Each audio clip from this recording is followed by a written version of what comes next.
আসি পরের খবরে। জব কার্ড দুর্নীতিতে হাইকোর্টের 4 সদস্যের কমিটি গঠন হয়েছে ইতিমধ্যেই। আর এই কমিটি ঘুরে দেখবেন কারা প্রকৃতপক্ষে কাজ করছে। কেন্দ্র ও রাজ্যের টানাপোড়েন আইনটাই কার্যকার্য হয়ে বলেছে ক্ষোভ প্রকাশ করেছেন আইনজীবী বিকাশ রঞ্জন ভট্টাচার্য। আবারও জানিয়ে রাখছি, বিকাশ রঞ্জন ভট্টাচার্য জানিয়েছেন আইন অকার্যকারী হয়ে গিয়েছে। কমিটি গঠন নিয়ে কি বললেন আইনজীবী বিকাশ রঞ্জন ভট্টাচার্য, শুনে নিন।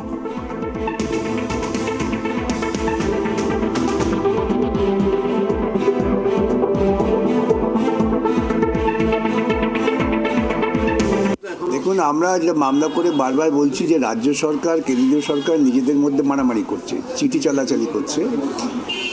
আর মাঝখান থেকে যে সমস্ত গরিব মানুষেরা যাদের 100 দিনের কাজ পাওয়ার অধিকার আছে, এই আইনটা তৈরি হয়েছিল ইউপি আমলে যে কাজের গ্যারেন্টি সৃষ্টি করার জন্য, সেখানে তারা কাজ পাচ্ছেন না। যারা কাজের জন্য আবেদন করেছেন তারা কাজ পাচ্ছেন না, যারা কাজ করেছেন তারা টাকা পাচ্ছেন না।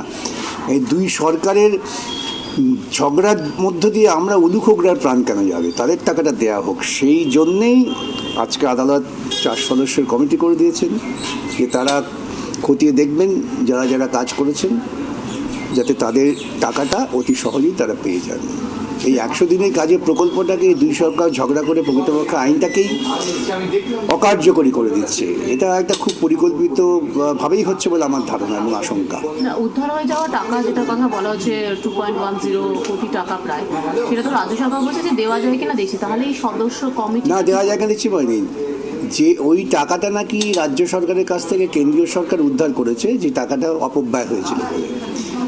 এখন বিচারপতিরা বলছিলেন যে তাহলে সেই টাকা থেকে টাকা দাও, টাকা তোমাদের কাছে আছে, কেন্দ্রকে বলছেন। তখন কেন্দ্রের পক্ষ থেকে আরেকটা অভিযোগ তোলা হলো যে এরাই যে জেনুইন কাজ করেছে কিনা তার প্রমাণ কি। তখনই আমরা বললাম তাই তুমি একটা কমিটি করে দাও। জজ সাহেব বললেন তার একটা কমিশন, হ্যাঁ কমিশন করে দাও, তারা গিয়ে মাঠে ঘাটে ঘুরে দেখুন যে কারা কাজ করেছে, আর আমরা যারা কাজ করেছি আমরা টাকা পাবো। এটা একটা দিক হলো অন্ততপক্ষে। আর এই ওকে চিঠি, সে তাকে চিঠি, ঝগড়া, নাটক করা, অবস্থান, বিক্ষোভ, এইসব নাটকের পর্ব শেষ হলো, এখন একটা কাজের পর্বে এলো।